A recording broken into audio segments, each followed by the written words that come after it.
Okay, folks, this video is going to be about Manchurian candidates, and um, I hope to answer the question, or at least pose the question, could targets of organized stalking be some modern-day form of Manchurian candidate? Right, so first, what is a Manchurian candidate? And I wrote this out, so I'm just going to read what I wrote. A Manchurian candidate, in the political sense, is someone who has been brainwashed and possibly mind-controlled into working for a foreign or enemy power. The CIA itself ran many mind control experiments under MK Ultra. In fact, after World War II, the CIA hired Nazi scientists to continue their research here in the States.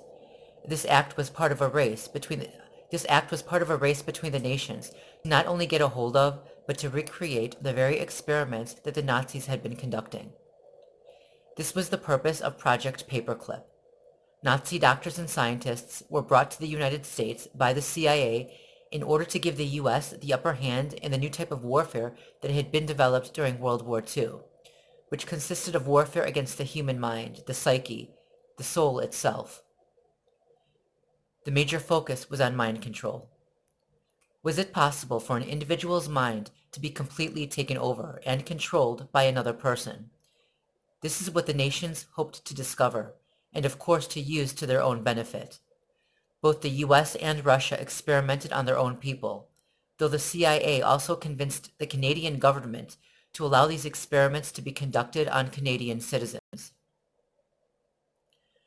One of the most twisted experiments in mind control was performed by Dr. Ewan Cameron, a Canadian psychiatrist who, under the authority of the CIA, ran horrific brainwashing and mind control experiments on Canadian citizens, attempting to reprogram them by way of drugging, electroshocks, putting them into a deep sleep for months on end, where he used psychic driving in an attempt to reprogram them to think in a more socially acceptable manner. And by psychic driving, I mean he would play over and over again the same recorded message as the patients were in a medicated sleep state.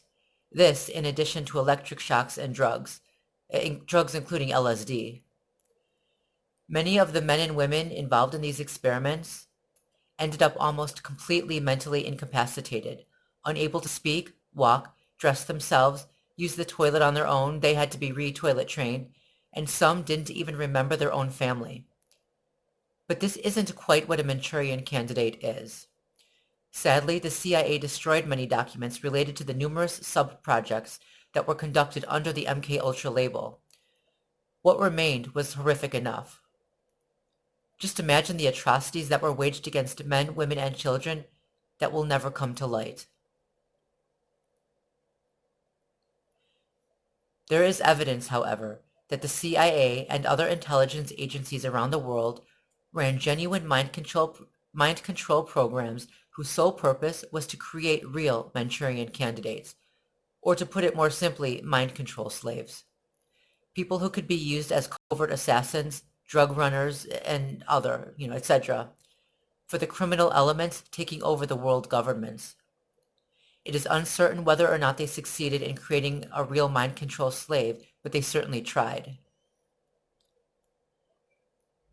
In the most extreme cases, attempts were made to create multiple personalities in certain individuals, to fracture their minds, usually by way of severe abuse, into alters or alternate personalities, which could be called up by a handler using a word, a phrase, or some other trigger to snap the individual either into or out of a specific personality, with no memory of what was said or done while in the former alter, or the former state. In this manner, a person could be sent to commit a crime while in one alter, and then be triggered back into his or her own personality, thus remembering nothing of the crime that he or she took part in.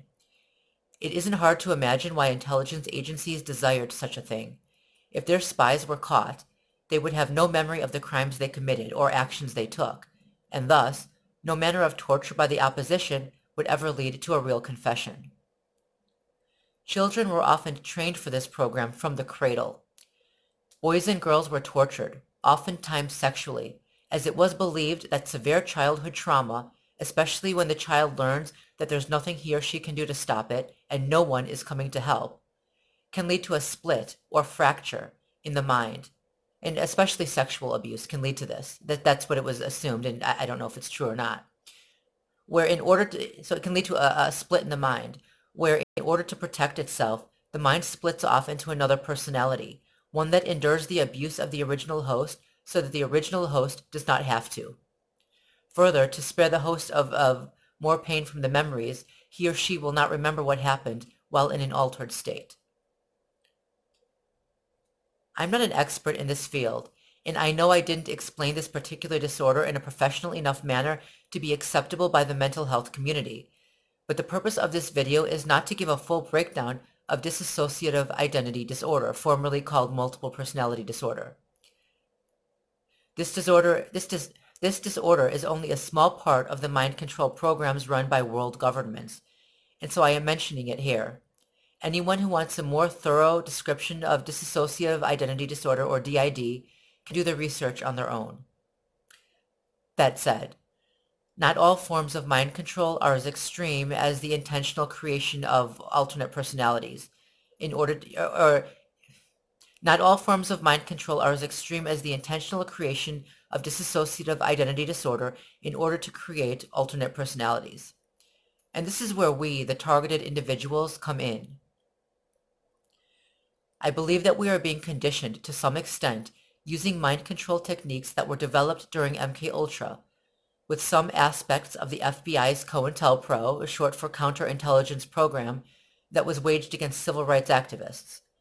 Meaning what we nowadays call organized stalking is a hybrid of sorts, a combination of MK Ultra, COINTELPRO, and of course Zersetzung, which was the psychological operation involving total destruction of a human being on every level, body, mind, and soul, that was used against anti-communists back in East Germany. The outcome of these programs is for the targets to be driven insane, and finally to violence against oneself or others, including suicide. The target is thereby discredited, and whatever threat he or she might have posed to the current order or system is neutralized. And when I say threat to the current order or system, I don't mean threat to humans or to society. I mean that the government has a certain system set up and they want to keep it that way, and they think that some person might be so influential that he or she can shape, can influence other people into going against the current order or system. So in order to destroy that person who seems to be too influential, and can I speak tonight? I can't. Who seems to have too much influence, they will wage these operations on that person. Okay. This specific type of attack consists of total destruction of a targeted individual body, mind, and soul, as well as societal, or it leads to social destruction. It is complete annihilation of a human being, and thus one of the most immoral acts an individual can partake in. Though not all people who go along with this type of warfare are aware of what they're involved in, many people have been lied to and are under the belief that the target is somehow bad, maybe a terrorist, a foreign agent, or a potential threat to the peace and safety of the community. These people are then recruited into the campaign against the target, fully believing that they are trying to stop a real threat, though the very opposite is true, meaning they're actually being used to provoke the target to violence, okay, to create a threat where there was not one initially. The intent of the organizers behind this program is not to prevent violence, but to cause it. They're not looking to stop a real threat, but instead to create one. They're not surveilling a possible threat, but are instead attempting to set up innocent or once innocent men and women to be used as a scapegoat for the group or community to gather together against. This will lead to the end goal, which is the creation of a Manchurian candidate, so to speak.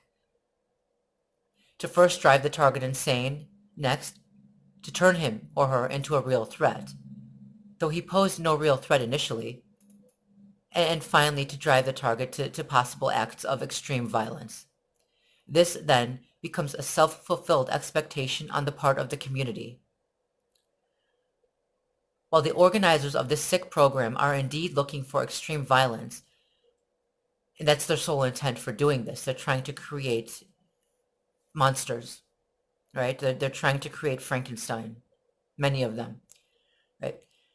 While the organizers of the sick program are indeed looking for extreme violence, many of their hired lackeys, the perpetrators, are simply looking for adventure. Even outside of this program, these cowardly predators live their lives creating an enemy to fight and monsters to condemn, just so that they can have an enemy to fight who they don't believe will ever be able to fight back. It's sport to them, and it's their nature. They crave the thrill of the hunt, but are too cowardly to go after any real threat. So, like the cowards they are, they choose the easiest prey. What's easier than gathering in a massive group against a lone target who has no way of fighting back? Really, you can't get much easier than that, can you? This particular group is easily manipulated by the more intelligent organizers or handlers, whatever you want to call them, of this program, and are also led by their primal instinct to hunt, stalk, and destroy. That's actually what makes them easy to manipulate, right? It doesn't take much to get them going against a target. They are conditioned to hate the targets. As much as triggers are used against targets to set them off, triggers are also used on potential perpetrators in order to work them up against the targets. They're even used on current perpetrators to keep them in a constant state of hatred toward the targets. Targets who have never posed a real threat to them nor done anything to them personally, people who they don't even know. Whatever they hate the most is what the targets will be called, linked to, accused of, and so on. The easily manipulated perpetrators will not bother to question whether or not the accusations are true. Remember, this particular group wants an enemy to fight. They are looking for an excuse to gather in a herd to hunt easy prey, and so they will latch onto whatever enemy is handed to them, and whatever excuse they're given to justify the attack on their new enemy. Sometimes they do get their way. Sometimes we become the monsters they want us to be. But not always.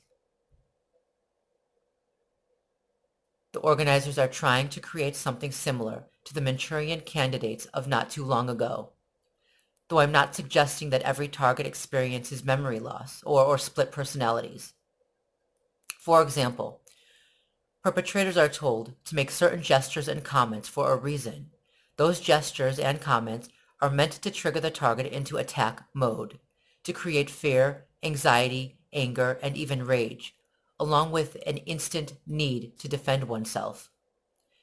Consider, the target is being tortured 24/7, psychologically, emotionally, spiritually, and in some cases physically. At some point, it won't take much for someone being put through this type of warfare to just snap. And that's exactly what the perpetrators are sent out to cause, that final breakdown, though many perpetrators probably don't even know that this is their mission. Many, I'm sure, have no clue as to the meaning. I'm sorry, I can't speak tonight. Many, I'm sure, have no clue as to the meaning of the gestures and comments they're told to make. And some have been manipulated into believing that they're trying to stop a potential threat, when in reality they're sent to create one. Any and all excuses are used to justify their treatment of the targets, with the top justification being for reasons of national security, I'm sure. The lackeys or perpetrators, trusting their dominant leaders, don't question the orders they're given, no matter how unreasonable, irrational, or counterproductive those orders might seem. They simply trust that the people giving them orders have good intent, and they never bother to question whether or not the target is actually guilty, and thus deserving of such treatment. All they see is the target breaking down, and to them, this is proof enough that the target is whatever the dominant leaders say that he or she is. In this case, the response of the target to the attacks being waged against him is used to justify not only the initial attack, but also future attacks. Some of the attacks include extreme defamation, a smear campaign that is meant to turn everyone against the target, cut him off from even his friends and family, and prevent him from getting help. This might also include infiltration into the target's personal life, creating paranoia and a sense that there's no safe place to go by illegally entering the target's home and opening a window, moving furniture around, or something else, just to let the target know that her home is being invaded. They were literally inside her home, can enter whenever they want, and there's nothing she can do about it. She has no safe place to take refuge. Following the target around in a manner that is meant to let the target know that he is being followed, and again, to create paranoia. Having people come up to the target and make certain comments that reference something that she said or did in private, thus showing her that she is being watched in private, even she's even being watched in the privacy of her home, right? Even in the bathroom. Having multiple people make the same gesture to and around the target. For example, we're all aware of the nose swipe and the nose tap and everything. It's just, one example of a gesture. Tampering with mail, hacking computers, and bugging phone lines, and also, again, making sure the target knows it's happening, right? By having people repeat to him something that he said on the phone, even on a home phone or a landline. Having people pound, drill, and make other noises on their floor, which is the target's ceiling. Having people slam on her door and run off, or knock, wait for her to answer, and then claim that they had the wrong apartment, but over and over again. The key here is repetition. Different people, every week, over and over again.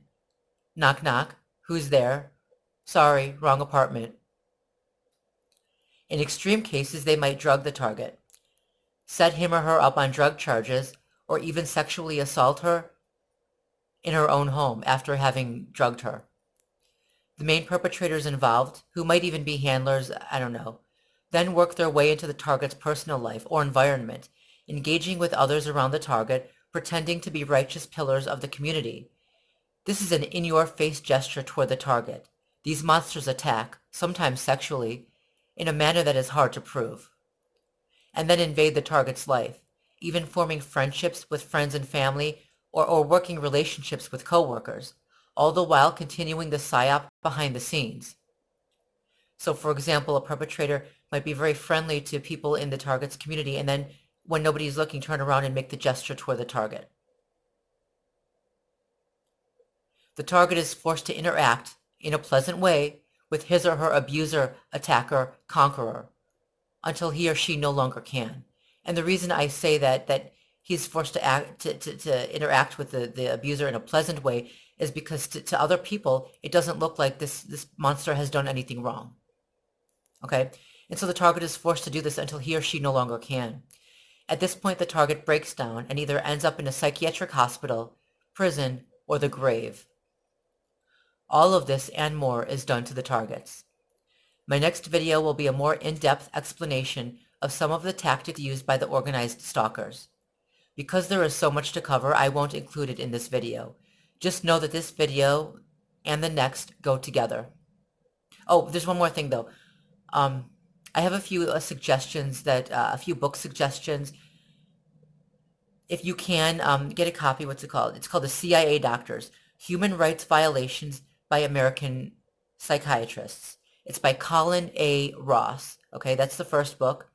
The next book is Operation Paperclip. It's by Annie Jacobsen. Another book is called Mafia State by Luke Harding. And then another book is called Trance, Formation of America. What's this? Let's see. The True Life Story of a CIA Mind Control Slave. It's by Cathy O'Brien with Mark Phillips. So check out those books if you can. They'd be a good read. I want people to know as much about this as possible. Get as educated as you possibly can now, while you still have time, while these books are still out there, while the information is still there. Peace.